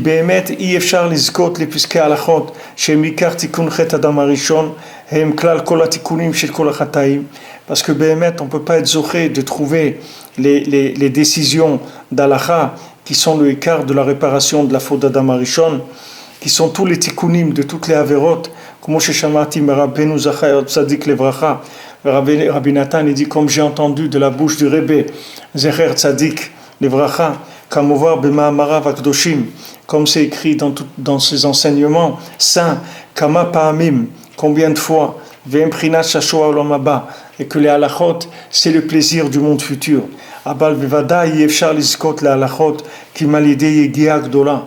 Mais on ne peut trouver son chemin, c'est-à-dire trouver les halachot, qu'en se fatiguant beaucoup. Qui tzrichim litroach harbe, levarer ou laven kol hakushiot, ou la sukesh ma'ateta libad elcheta. Maintenant que on doit se fatiguer beaucoup pour trier et pour blanchir les questions et étudier pour trouver la halakha. C'est-à-dire que maintenant, bien sûr que Baruch Hashem, Rabbeinu, il a beaucoup insisté sur l'étude du Shulchan Aruch comme étant la chose principale dans l'étude. Et Rabbeinu, il a insisté que l'étude de la halakha, ça sort d'étude du psak halakha, pas du pilpoul dans la halakha, pas du iyun dans la halakha. Parce que les gens, ils étudient, ils rentrent dans des iyunim, c'est pas ça, il faut connaître le psak. Ça oui, ça non, ça oui, ça non, tac, tac, tac. C'est ça qu'il faut apprendre. Il ne faut pas rentrer dans des pilpoulim, mais c'est pas ça qu'il faut. Parce que ce qu'on a besoin, c'est de clarifier des choses, c'est tout. De ça c'est permis, ça c'est interdit. Ça c'est permis, ça c'est interdit. Ça on fait comme ça on fait pas comme ça. C'est ça qu'on a besoin. Ça c'est dans le domaine de la halakha. Mais à part ça, il y a tout le comportement de la vie. Comment faire maintenant, comme je vous ai dit, monter en Israël, dans quelle école mettre mes enfants, comment parler avec ma femme, comment travailler, combien d'heures travailler, où travailler, comment faire organiser ma journée, etc. Et on a des centaines de questions, à part ce qui est écrit dans le Shulchan Aruch. Et tout ça, c'est pas écrit dans le Shulchan Aruch. Donc il y a besoin de beaucoup de prières, il y a besoin de beaucoup d'attachement au tzaddik pour pouvoir avoir ces halachot-là, pour que le tzaddik puisse nous envoyer comment faire les choses, pour qu'on reçoive une ahara, c'est-à-dire comment on va faire, comment je vais faire, est-ce que je dois le faire maintenant, est-ce que je dois attendre, quel niveau je dois m'engager, combien d'heures je dois consacrer à l'étude, à la prière, au travail, à m'occuper de ma famille, etc. Il y a beaucoup de choses qui sont des questions et des questions et des questions. Alors Rabbi Nathan, il dit que Rabbeinu, il parle beaucoup de ça, que le maasé du tikkun des averot, c'est de trouver son chemin. C'est ça le tikkun des averot. C'est-à-dire les averot, les fautes qu'on a pu faire, c'est celles qui nous aveuglent, qui nous empêchent de trouver notre chemin. C'est-à-dire ça nous rend esclaves. C'est-à-dire notre sang il s'est abîmé avec nos fautes et il nous rend esclaves par des impulsions et on ne sait pas du tout quel chemin prendre. Parce que des fois, ce sont des chemins qui viennent de notre impulsion, qui n'ont rien à voir avec la vérité. Donc on est tout le temps en train de chercher. Et ça demande beaucoup de prières, beaucoup d'attachement au tzaddik pour avoir une inspiration, savoir de quoi choisir, parce que les choix ils sont déterminants dans la vie. Il y a des choix qui sont déterminants. Il y a des choix qui sont pas déterminants, que c'est pas très grave. Mais il y a des choix qui sont très graves, c'est-à-dire les conséquences, elles sont irréversibles. C'est pas des choses que je peux revenir dessus. C'est maintenant ou c'est pas maintenant. Est-ce que je dois le faire maintenant ou je dois pas le faire maintenant? Si je le fais pas maintenant, je passe sur autre chose. Comme vous savez, quand vous prenez le GPS, il vous dit de tourner à droite, vous n'avez pas tourné à droite, vous êtes tourné à gauche. Ok, il dit maintenant on recalcule, on va recalculer. C'est-à-dire que vous repartez dans un autre recalcul de la vie complètement. Quand au moment du choix, vous n'avez pas fait le bon choix, vous repartez dans un calcul complètement nouveau, d'autres éléments, d'autres choses complètement. Une autre façon de vivre complètement, parce que quand on a raté le coche au moment où il fallait le prendre, alors la vie c'est autre chose après, c'est une autre vie. Et comme ça, à chaque fois qu'on doit choisir des choses, donc on a besoin, mamage, de connaître notre chemin. Et ça, le écart du retour vers Hachem, c'est-à-dire de se rapprocher d'Hachem. On a besoin de savoir comment doser, comment avoir des halachot, d'avoir des mesures, des vêtements pour chaque chose. Il faut savoir comment faire. Et ça, c'est pas écrit dans la halacha. Ça, l'halakha, elle ne va pas vous dire. Le seul qui peut vous donner ça, c'est le tzaddik de la génération. C'est le seul qui peut donner les chemins, qui peut montrer les chemins qu'il y a à emprunter dans ce monde. Comment faire, quand le faire, etc. Alors il faut beaucoup de prières, beaucoup d'attachement au tzaddik, beaucoup d'amour du tzaddik, beaucoup s'investir dans la Torah du tzaddik, apprendre la Torah du tzaddik pour être attaché à lui, pour recevoir sa conscience, c'est-à-dire recevoir de lui des éléments qui vont nous permettre de trancher, que les choses elles deviennent évidentes pour nous. Alors que comme on est aujourd'hui, il y a beaucoup de choses qui ne sont pas évidentes du tout. Et c'est ce qu'a écrit celui qui s'est fatigué la veille du Shabbat, alors il aura de quoi manger Shabbat.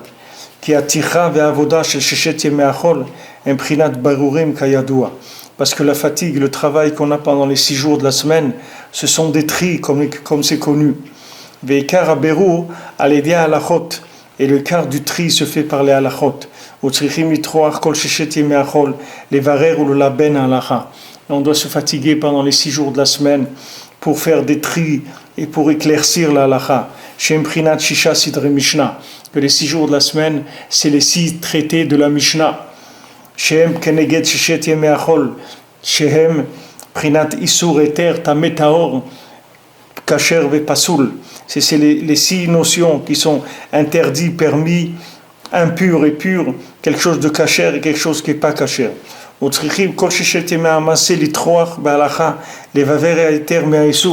Pendant les 6 jours de la semaine, on doit se fatiguer dans la halacha, faire le tri entre ce qui est permis et ce qui est interdit. Et à ce moment-là, on les aurait d'avoir des halachot brourantes, c'est-à-dire des comportements, des chemins qui soient clairs. Chez Prinat Shabbat, que ça c'est le principe de Shabbat. Qui Shabbat, Prinat Shalom ve'achra'a. Parce que le Shabbat c'est le Shalom, c'est-à-dire c'est la décision, c'est le fait de trancher. Shabbat, pourquoi on dit Shabbat Shalom? Parce que le Shabbat il tranche. Prinat halacha brura, c'est-à-dire savoir que la halacha elle est claire. Quand quelqu'un il a trouvé la halacha claire, ça veut dire qu'il a trouvé le Shabbat. J'ai pris Vishvita Minaberur, c'est-à-dire que ça veut dire qu'on s'arrête de faire des tris. Une fois qu'on a trouvé la halakha, c'est le repos. Ça y est, on n'a plus besoin de questions, de se fatiguer. Comment je fais ci, ça y est, je suis tranquille, je suis dans Shabbat. Veillez efshar lizkot le prinat Shabbat, chez prinat halachot psuka, kiim mishetarach ber Shabbat. Maintenant, on ne peut arriver à Shabbat, c'est-à-dire à trouver la liberté, la tranquillité, la sérénité de son chemin, que celui qui s'est fatigué la veille de Shabbat. Qui s'est fatigué pendant les 6 jours de la semaine, Beshisha Sidre Mishnah, c'est-à-dire il s'est fatigué dans les 6 traités de la Mishnah, c'est-à-dire Beisur Ve'eter, dans ce qui est interdit, ce qui est permis, etc. Ou Berer Veli Ben Heter Ben Isur, et il a fait le tri, et il a fait les choix qu'il fallait entre ce qui était permis et ce qui était interdit. Ve'azdaika Zochim le Prinat Shabbat. Et à ce moment-là, il peut rentrer dans Shabbat. Chez Prinat Shashoa Olam Haba, qui est le plaisir du monde futur. Prinat Halachot, qui sont les halachot. Aval bloticha yefshar lizkot les halachot. Mais si on ne se fatigue pas, on ne peut pas trouver les halachot. Ki mi shelo tarar be'erev Shabbat, ma yochal b'Shabbat. Maintenant, celui qui ne s'est pas fatigué la veille de Shabbat, qu'est-ce qu'il va trouver le Shabbat? Il va rien trouver du tout. Il cherche même pas quelque chose. Qu'est-ce qu'il va trouver le Shabbat? Il sait même pas qu'est-ce qu'il y a à chercher. Donc le début du Shabbat, il est dans la semaine. C'est pas dans le Shabbat. Le Shabbat, c'est l'arrivée, c'est la station finale, c'est le terminus. Mais avant, il faut pendant les 6 jours de la semaine, il faut chercher. C'est-à-dire, il faut chercher maintenant. Il faut savoir que celui qui se trouve dans l'étude de la Torah et dans l'étude de la Halacha, c'est exactement comme quelqu'un qui travaille, c'est la même chose. Parce que celui qui travaille, c'est aussi des tris qu'il fait, c'est le même principe. Un, il trie dans le texte de la Mishnah, et l'autre, il trie dans la Mishnah, mais dans la Mishnah vivante, c'est-à-dire dans la matière.